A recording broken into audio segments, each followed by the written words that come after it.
ఇచ్చిన హామీలన్నింటినీ కూడా అమలు చేసి చూపిస్తామని అన్నారు ఏపీ మంత్రులు. పెంచిన పెన్షన్లు ఏప్రిల్ నుంచి లెక్కగట్టి అందజేస్తామని అన్నారు. ఇంటికి చేరవేస్తామని కూడా అన్నారు. ఇక వాలంటీర్ వ్యవస్థను కొనసాగిస్తామని అన్నారు.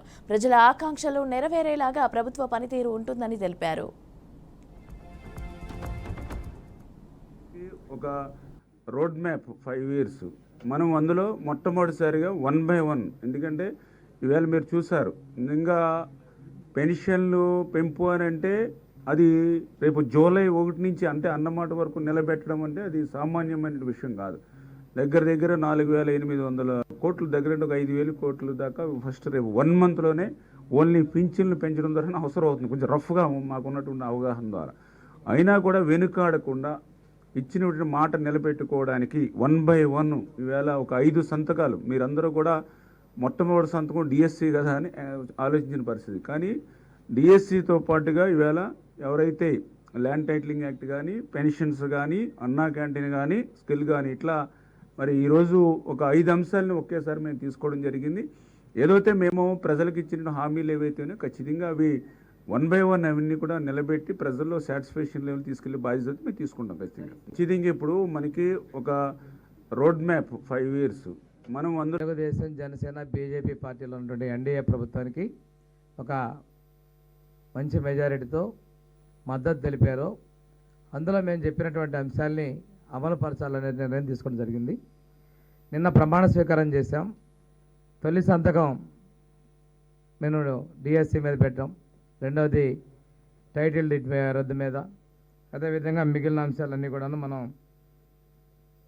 అన్నా క్యాంటీన్లు తిరిగి ఏర్పాటు చేయటం, తర్వాత మనకి సామాజిక భద్రత పెన్షన్లు, స్కిల్డ్ సర్వే, వీటన్నిటి మీద మా ప్రీతమ ముఖ్యమంత్రి గారు ఇవాళ సెక్రటరీ వచ్చి బాధ్యతలు తీసుకొని ఆ సంతకాలు కూడా పెట్టి ప్రజలకు మెసేజ్ కూడా ఇవ్వడం జరిగింది.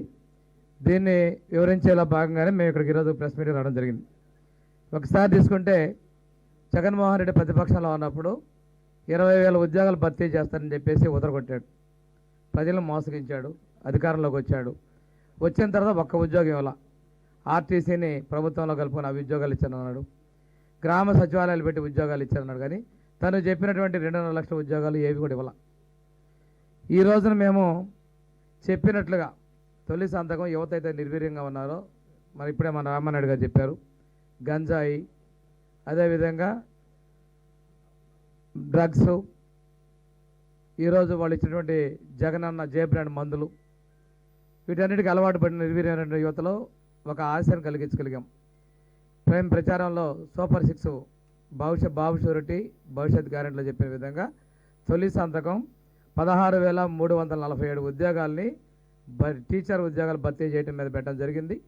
దీనికి సంబంధించి పూర్తి చేస్తామని తెలియజేసుకుంటూ, జగన్మోహన్ రెడ్డి గారు ల్యాండ్ టైటిలింగ్ చట్టాన్ని తీసుకొచ్చి గ్రామీణ ప్రాంతాల్లో కూడా చాలామంది ఇబ్బంది పడ్డారు. ఎందుకంటే ఈ జగన్మోహన్ రెడ్డి గారు అంచెలంచెలుగా మొదటగా ఏమన్నారంటే సర్వే అన్నారు. సర్వేలో ఏం చేశారు? సర్వే రాళ్లు కూడా తను వేశారు. బ్రిటిష్ కాలంలో మనం సర్వే చేయించాం. బ్రిటిష్ కాలంలో కూడా ఇలాంటి పరిపాలన రాలేదు. కానీ ఈరోజు ఈ జగన్మోహన్ రెడ్డి గారి వల్ల సామాన్యమైన రైతు దగ్గర నుంచి ల్యాండ్ లార్డ్ల వరకు కూడా చాలా ఇబ్బంది, భయపడిపోయారు. ఏంటి ఈ యాక్టు? ఏదైనా సమస్య వస్తే కోర్టుకు కూడా పోవడానికి అవసరం లేదు, వైసీపీ గూండాల దగ్గరికి వెళ్ళి సెటిల్మెంట్ చేసుకోవాలా అని ప్రజలందరూ భయపడ్డారు. ఆ భూ చట్టాన్ని కూడా మా చంద్రబాబు నాయుడు గారు రద్దు చేశారు. రెండో సంతకం అదే విధంగా పెన్షన్ విధానం, పెన్షను ఆ రోజు జగన్మోహన్ రెడ్డి ఎన్నికల ప్రచారంలో పెన్షన్ విధానాన్ని మొదలుపెట్టింది అన్న ఎన్టీఆర్ గారు. అదే స్ఫూర్తితో చంద్రబాబు నాయుడు గారు 1,000 రూపాయలున్న పెన్షన్ 2,000 రూపాయలు చేశారు. కానీ ఈ జగన్మోహన్ రెడ్డి 2019లో నేను 3,000 పెన్షన్ ఇస్తాను, 3,000 పెన్షన్ ఇస్తానని చెప్పి ప్రజలకు చెప్పి ఓటేయించుకొని మోసం చేసి అంచెలంచెలుగా ఈరోజు మనమందరం చూసాం. కానీ మా విజనరీ లీడర్ చంద్రబాబు నాయుడు గారు, మన ముఖ్యమంత్రి గారు ఈరోజు 4,000 రూపాయల పెన్షన్ కూడా మనం ఇవ్వబోతున్నామన్న సంతకాన్ని కూడా ఈరోజు 3వ సంతకం కూడా పెట్టారు. చాలా సంతోషం. అంతేకాదు అన్నా క్యాంటీన్లు, అన్నమో బ్రహ్మ అని చెప్పి ఈరోజు రాష్ట్రం అంతా విలవిల్లాడిపోతుంది. ఎందుకంటే జగన్మోహన్ రెడ్డి గారికి నిత్యావసర సరుకులు పెంచడం అయితే తెలుసు. ఒక పక్క కరెంటు బిల్లులు పెంచారు, ఒక పక్క బస్ ఛార్జీలు పెంచారు, నిత్యావసర సరుకులు పెంచారు, ఉపాధి లేదు, సంపద లేదు. కానీ జగన్మోహన్ రెడ్డి గారు అన్నా క్యాంటీన్ పెట్టేకి మాత్రం చాతగాని జగన్మోహన్ రెడ్డి గారు చూసాం మనం 5 సంవత్సరాల నుంచి నేను కూడా మేమందరం కూడా ఎందుకనే ఎన్టీఆర్ గారు అన్నా క్యాంటీన్ పెట్టారు, మన చంద్రబాబు నాయుడు గారు అన్నా క్యాంటీన్ పెట్టారు, పేదలకు గుప్పటి అన్నం పెట్టాలనే స్ఫూర్తితో తెలుగుదేశం పార్టీ నాయకులు రాష్ట్రంలో అక్కడక్కడ అన్నా క్యాంటీన్లు పెడితే అది కూడా పెట్టకూడదు అని చెప్పి గొడవలు చేసి మమ్మల్ని అందరినీ ఇబ్బంది పెట్టారు.